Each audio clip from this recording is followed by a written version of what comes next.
Rob a dwi'n dod o Llawar just tu allan i Fangor o wreiddiol, a dwi'n astudio yn Caerdydd, hyfforddi i fod yn ffeiriad yn yr eglwys yng Nghymru, a dwi ar lleoliad fel rhan o fy astudio yn eglwys yn canol Caerdydd, sef eglwys Sant Ioan.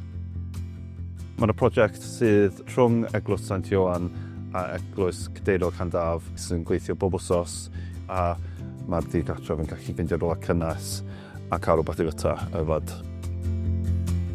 Dwi'n meddwl bod y gwaith yna'n rhan rili annatod o cynhadaeth yr eglwys, rhan o be mae'r efengil o be mae Crist yn deud ni i wneud. Dwi'n meddwl bod yn gwneud gwahaniaeth mawr i'r pobl digartref bod nhw efo rhywle i ista, rhywle cynnes, a rhywun i siarad efo i sôn amdano eu problemau.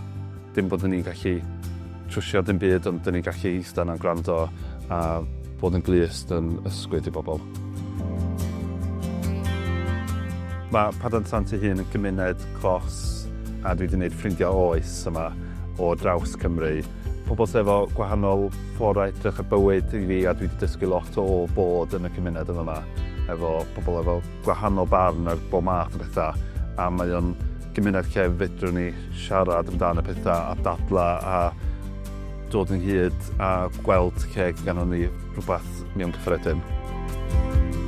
Dwi bron ar diwedd fy ail flwyddyn o 2 blynedd yma, a dwi wedi teimlo fod dwi wedi dod yn mwy a mwy hyderus, mwy cyfforddus yn fy hun, efo sut dwi'n gweithio efo pobl eraill, sut dwi'n gweithio yn annibynnol, a sut dwi'n mynd ati i ehangu cynadaeth yr eglwys a cynadaeth Duw.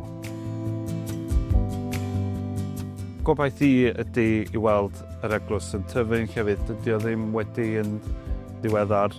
Dwi'n gobeithio bydd yr eglwys yn gallu ymestyn lle maen nhw'n ar hyn o bryd mwyn cyrraedd y pobl dydyn nhw ddim yn cyrraedd, y pobl sydd ar y gyrion o cymdeithas, a bod yr eglwys yn mynd â lle mae gwirioneddol pawb yn gallu cael ei groesawu.